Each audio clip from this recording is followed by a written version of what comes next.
Today we're going to break down the Anderson and Chris Weidman fight. The second one where Anderson broke his leg. A lot of people might just look at it and go, oh, they just clashed shins. That's all that happened. And one shin lost, one shin won. But there's a lot behind it. Anderson was southpaw, so he was right foot forward. And Chris was orthodox, so he had his left foot forward. So they're in mirrored leads, if you will. This allows Anderson to throw rear kicks fairly easy. However, they're easy to be checked because they're coming from the rear, and in this case, Chris could see them coming. So the first one actually landed. So he kicked, he did his rear kick, and it landed. Okay? Now it's interesting, you watch the fight, after he kicked, you see him go back and he's kind of testing his rear leg. I would be willing to bet that he injured that leg with that kick, and it wasn't even checked. So I don't know if there's a pre-existing injury or something, but I believe that kind of set everything in motion for what did happen. So that was the first kick. Didn't get checked, inside leg kick. Pretty rare to see a leg break.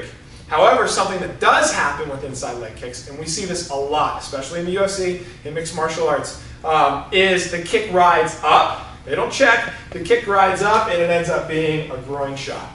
Happens all the time. So you end up getting fouled, and if a fighter is used to throwing that, then they're going to throw it and they're going to end up getting a point deducted and whatnot. So form-wise, if I'm coming up like that, that's going to happen, but there's a lot more behind it that can happen.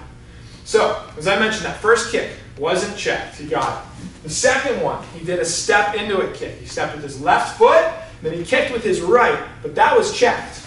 So he just did a normal shin-up block for that, and it was checked. That one, I'm sure too, did not feel good shin to shin.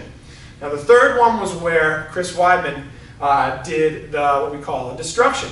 He turned his knee in just a little bit and lifted it up. So whenever Anderson kicked, it ended up being right around the middle of the shin, but that connected with the top of what is Chris Weidman's tibia. So if you look at an x-ray of a tibia, the top is big, and then it kind of goes down, and it gets thinner right around the middle, and then it gets big again. However, right after the middle of the shin, it kind of turns in. So what happened in this case was when Anderson kicked, he hit with the middle of the shin stopped, and the end of the shin ended up continuing through, which is how it broke. Chris Weidman was not squared up. He was really kind of bladed, and his rear heel was down. So whenever your opponent's rear heel is down, it's hard for them to shin up block from that side because it's so heavy.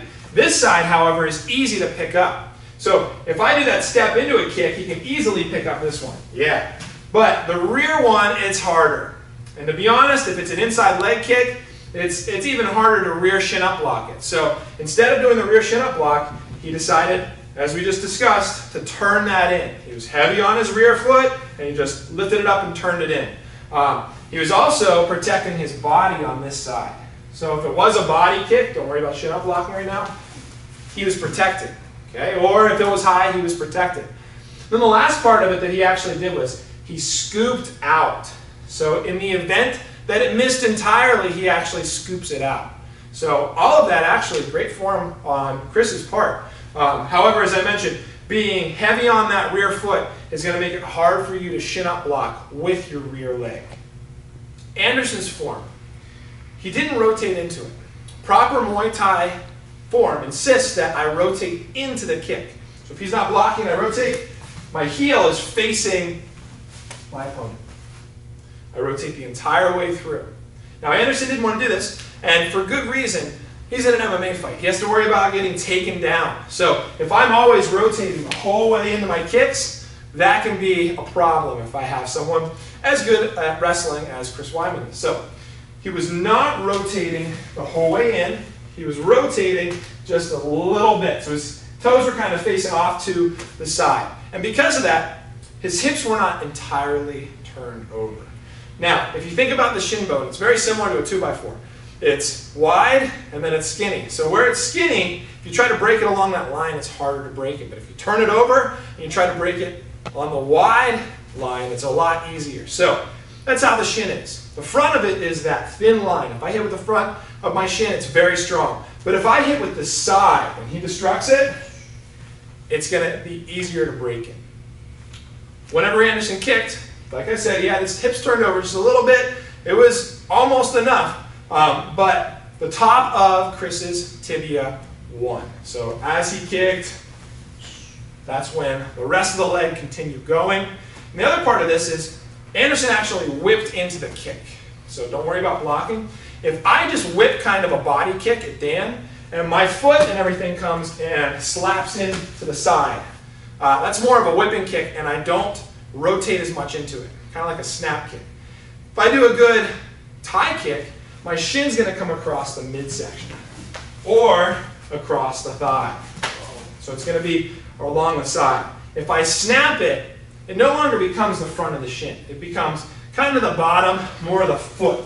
Okay? And my knee stops moving. So that's where the power stops. So because of that, if you think about now taking a stick and then slamming it across the tree trunk's not going anywhere. The stick's going to lose. We know that. But the stick stops everywhere except for right below where you hit it. That's where it breaks.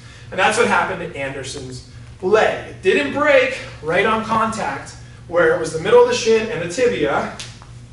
Okay? It broke right below it. So it was more down here, not in the middle. Proper technique for an inside low kick. As I mentioned, we got to be careful with groin shots, and we have to be careful with the destructions. However, if we hit with the top of our tibia, and we have to worry about the top of their tibia, it's going to be kind of a neutralizing situation if they do destruct it. So when I kick, and it's going to be an inside leg kick, to do it safely and actually to have more power in it, I actually need to be closer to him. So if he does not destruct it, and I do my inside leg kick, it's going to be more the top of my leg hitting. Now there's problems with this. I'm getting a little bit too close to him, so a lot of people don't want to do that. They want to stay out, and they want to kick with their foot and the bottom of their shin. So like I said, to do this correctly and effectively, I need to be in close. Well, now I'm in punching range. I have to worry about that. So having an outside angle right here helps out a lot, and then that can make my shin actually hit directly across the front of the thigh. If he destructs it, it's top of my tibia to top of his tibia. It still hurts, but I'm not breaking my leg. If he does not destruct it, and I'm kicking, I win. So having that outside angle, I don't have to worry about the punches as much. I can protect myself up high with my hand on my head, my shoulder rolled, my eyes forward, and then my leg is staying safe by kicking with the top of my shin instead of the bottom.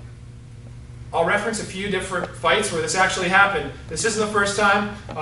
Everyone that's familiar with the UFC knows it's happened once before in the UFC, but there's documented cases of this happening several other times, which we'll post in the information for this clip for you to check out. And I guarantee this isn't going to be the last time that we see it. Now that people are starting to understand that this is possible, we're going to be seeing it a lot more often. And props to Ray Longo for actually pointing out that this is a destruction. It's a Filipino martial arts technique, which is pretty cool to see this translating into MMA. But like I said, this isn't going to be the last time that we see a destruction, and this is only one of them too. There's a whole bunch.